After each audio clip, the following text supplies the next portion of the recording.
va maintenant parler de stratégie des principaux partis, comment chacun des chefs s'en tire jusqu'à maintenant. Et pour ce faire, on a réuni vraiment un panel de fins observateurs de la scène politique. Je vous les présente à l'instant. Alors, Don Boudria, ancien ministre libéral fédéral, Daniel Bernier, qui a œuvré comme conseiller au sein du Parti conservateur, Farouk Karim, ancien attaché de presse du NPD, et Richard Nadeau, ex-député pour le Bloc québécois dans Gatineau. Alors, bonsoir à vous quatre. Bonsoir. Merci d'être avec nous.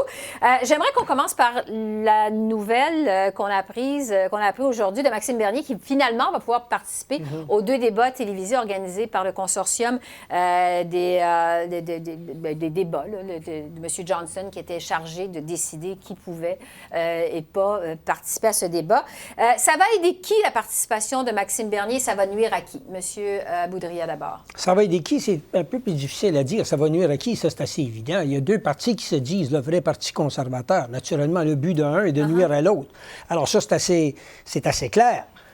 Qui ça va aider? Bien, n'importe qui, sauf ces 2-là, je pense. Ça va aider Maxime Bernier quand même à se faire élire dans sa circonscription bien, si ça fait de lui un député versus 2 députés pour son parti, là, j'en sais rien.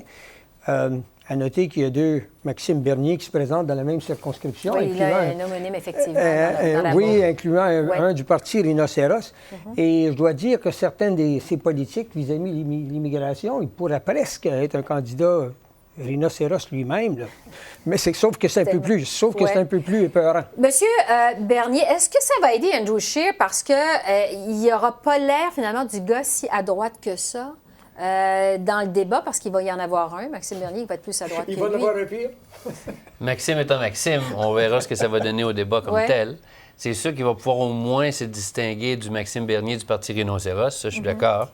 Mais la vérité, en bout de ligne, il va chercher une très petite marge, soit des extrémistes jusqu'à un certain point là, de tout ce qui est libertarien, pas trop de gouvernement, qu'on retrouve un peu au Canada. On verra le résultat final, mais je ne pense pas que ça va avoir un impact très sérieux. Ça va aider Maxime comme tel à avoir plus de visibilité. Ça, il n'y a pas de doute avec ça. Farouk Karim, qu'est-ce que vous en pensez? Bien, le grand gagnant, c'est Maxime Bernier, parce qu'en étant au débat, ça légitimise son parti, ça renvoie le message à l'électorat, je suis un parti sérieux. Pour le meilleur et, d'après moi, surtout pour le pire, étant donné ses prises de position. Maintenant, pour M. Scheer, c'est clairement le perdant, là, le fait que M. Bernier soit au débat. D'ailleurs, la réaction de chacun des partis politiques aujourd'hui à la présence de M. Bernier, c'est le Parti conservateur qui a été le plus virulent face à la commission qui organise les débats. Et donc, c'est un indicateur qu'ils ne sont pas contents. Maintenant, comme Daniel le disait, on va voir quelle marge M. Bernier va aller chercher. Est-ce que ça peut nuire aux conservateurs en des comtés où il gagne à 60-70 % par exemple? Ça ne fait pas vraiment une différence. Par contre, dans des luttes au Québec, dans sa propre circonscription, ça pourrait faire une différence. Monsieur Nadeau, pour conclure sur la participation de Maxime Bernier. Maxime Bernier va aller chercher peut-être des points dans sa propre circonscription. Pour le reste du Canada, les 137 autres circonscriptions, je ne crois pas que ça va changer grand-chose. Il va prendre du temps d'antenne pour expliquer ce qu'il est. Maintenant, c'est un libertarien. Il y a déjà un parti libertarien. Il y en aura 2 au Canada comme parti, mais comme élu, j'y crois pas. Maintenant, effectivement, il vient de la famille conservatrice et il va jouer dans les plates-bandes des conservateurs. Et à cet égard, à part le fait qu'il va se faire connaître, il va faire de l'ombrage à M. Scheer. M. Scheer, donc il semble y avoir unanimité pour dire que finalement, ce n'est pas une présence qui va venir aider M. Scheer. Bon, maintenant, je vais vous entendre sur l'autre sujet dont on a beaucoup entendu parler depuis hier, la chanson de campagne des libéraux. Vraiment, ça a suscité un tollé sur les réseaux sociaux. On va la réenregistrer. On va l'écouter et après, on en discute. On écoute ça. D'accord.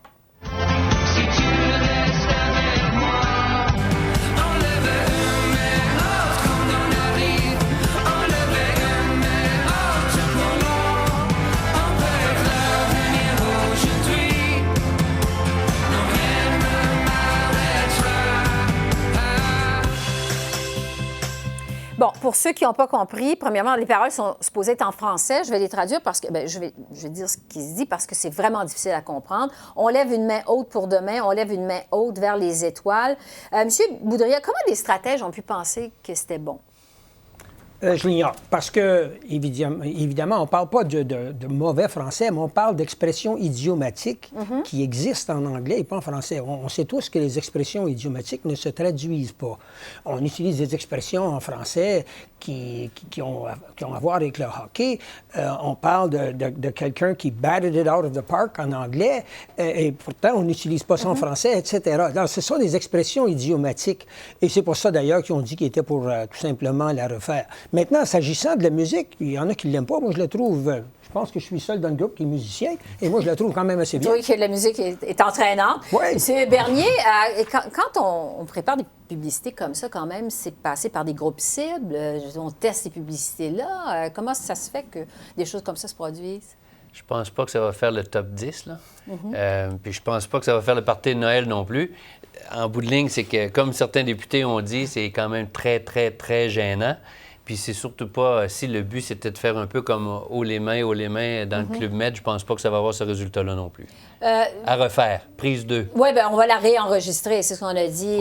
Farouk, juste rapidement pour conclure. Moi, je crois que c'est un indicateur de l'importance du Québec pour le Parti libéral. Le fait que la langue française, dans cette première version, est un peu malmenée, pour moi, ça indique qu'il y a une importance pour le Parti libéral au Québec. Il doit faire des gains en région, et c'est envoyer un signal qu'on respecte la langue, on va le refaire.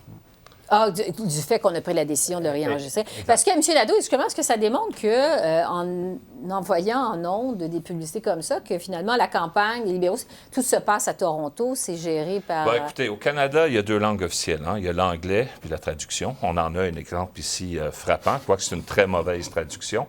Et à cet égard, c'est bien malheureux. On aurait dû aller voir peut-être la ministre des langues officielles ou le ministre du patrimoine pour demander avant s'il n'y avait pas quelque chose en français qui donnerait une consonance intelligente au début de campagne. On s'entend que c'est un épiphénomène, c'est pas ça qui va changer l'électorat, mais effectivement, c'est un faux pas dans l'organisation libérale et un manque de respect à la sensibilité du fait français. Bon, parlant de faux pas dans l'organisation d'une campagne, les conservateurs, ce qu'on retient depuis quelques jours, c'est que vraiment M. Scheer doit défendre ou carrément expulser des candidats qui ont tenu des propos discriminatoires, jugés racistes. Ça vient un peu diluer son message. Anti-francophone, des fois. Qu'est-ce qu'on doit penser de ça? Comment ça qu'on n'a pas prévu le coup de ça? Qui veut répondre à ça? Bien, je ne sais pas, M.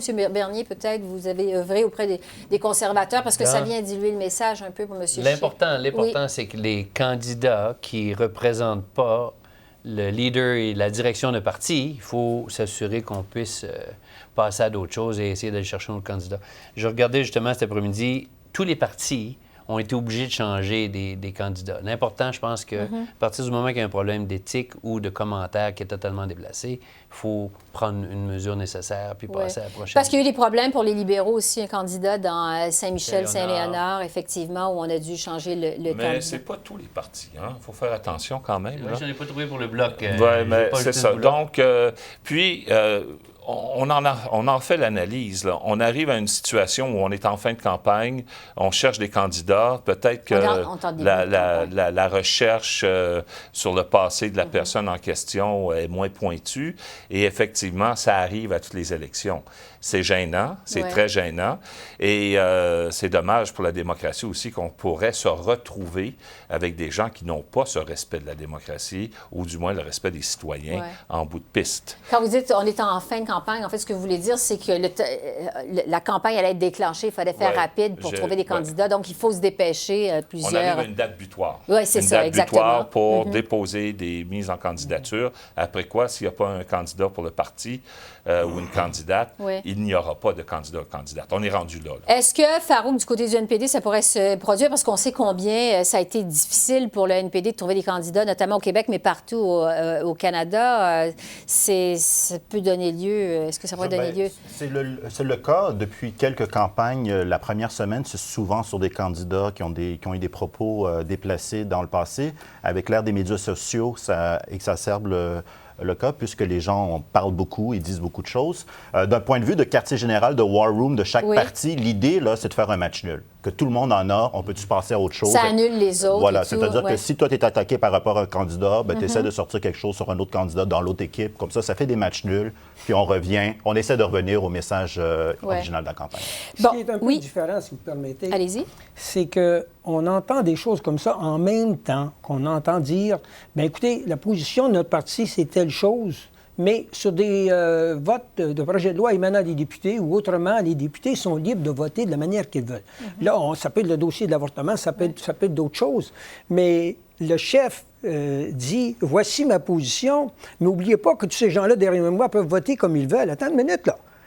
C'est pas la même chose lorsqu'il s'agit d'annoncer comme ça que les gens sont libres et presque invités à contester le chef par voie de ces votes-là qui auront lieu à la Chambre des communes. Ouais. Et là, ça devient un peu différent. OK. Je vais vous parler de la campagne du NPD parce que je vais vous entendre là-dessus. Évidemment, Jagmeet Singh partait dans les sondages vraiment très bas. Là. La formation est vraiment au plus bas dans les sondages. Les attentes envers M. Singh sont vraiment peu élevées. Finalement, M. Singh a eu un bon débat à Toronto. Il a fait campagne au cours des 2 derniers jours au Québec. Il a présenté un candidat qui vient du Parti vert du Québec dans la circonscription de Longueuil-Saint-Hubert. C'est un peu un pied de nez, finalement, à Pierre Nantel, qui, lui, se présente pour le Parti vert. Qu'est-ce que vous pensez jusqu'à maintenant de la campagne de Jagmeet Singh? Est-ce que c'est suffisant pour donner un souffle à sa campagne? Je pense que c'est à peu près match nul, moi, s'agissant de ça. Alors, on perd un candidat, d'ailleurs, il en a perdu plus qu'un, mais on perd un candidat qui, le jour où il quitte, il dit « Ouais, vous savez, vraiment, là, je suis un souverainiste. Et j'étais un néo-démocrate. OK, il se présente pour le Parti vert. » Vous parlez de Pierre Nantel? Exactement. Au lendemain, on recrute un candidat du Parti vert qui dit, qui devient maintenant un néo-démocrate, mais qui dit « moi, je suis fédéraliste, mais seulement pour aujourd'hui.